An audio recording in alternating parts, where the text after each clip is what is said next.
Israel presses ahead with its assault on southern Gaza's main city of Khan Younis, forcing thousands of displaced Palestinians who fled earlier fighting in the north to seek safety elsewhere.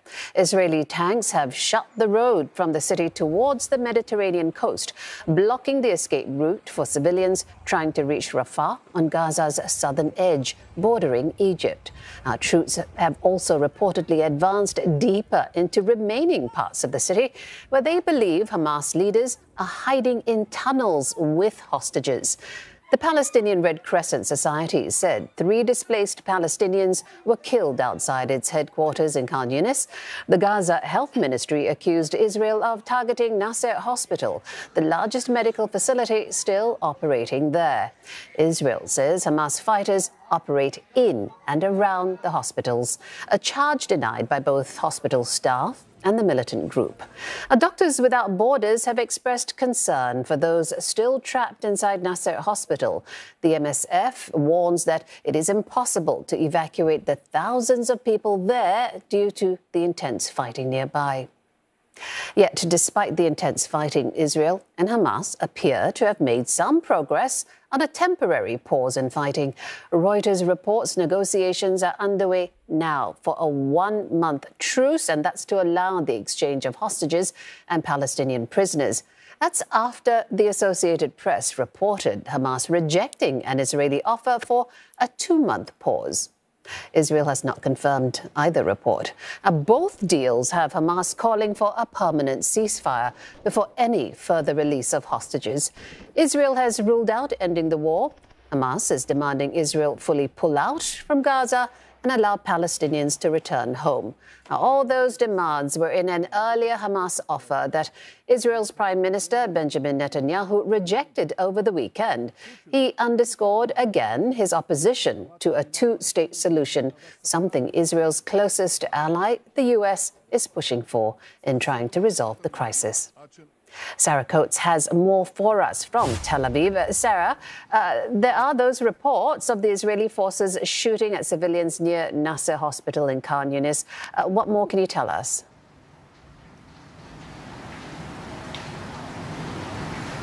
Hi there, Jill. Look, no comment yet from Israel, but that is what's being reported by Al Jazeera, saying that families, entire families, are being surrounded by Israeli tanks and other armoured vehicles. And look, this comes as extremely heavy fighting is happening just west of Khan Younis, around the Nasser Hospital.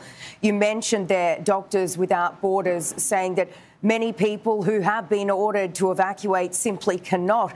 And we do need to remember that this is a place where around 7,000 people were previously sheltering. So certainly very, very worrying there. And you can see this weather behind me. That's also the same weather that's happening down in the Gaza Strip. We do need to remember that people are being pushed further and further south. They say there is simply nowhere safe for them to go.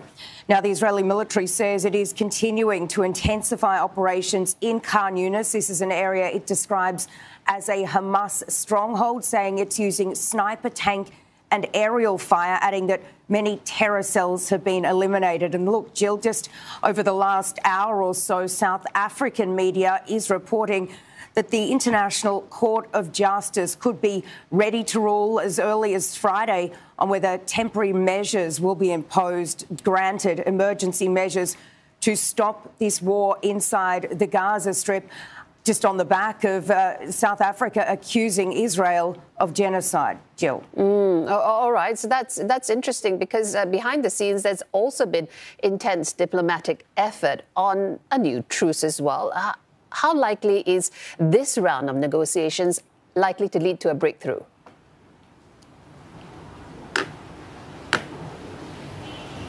Well, we've just heard from the Prime Minister, Benjamin Netanyahu. He says that Israel must continue fighting until it achieves complete and absolute victory. But look, Israeli sources who are very close to these negotiations, they've told Israeli media that the parties are still very far away from agreeing to terms, saying that the gap on essential issues is substantial. And look, we do need to remember here that we've heard that from the Prime Minister time and time again, that this war will continue, that there will be no ceasefire until Hamas is defeated and until these hostages are released. Well, Hamas is adamant that a ceasefire must be in place before these hostages are released. So certainly very differing views here, Jill. And look, the Israeli public is furious, growing more angry by the day. Right now, there are protests happening.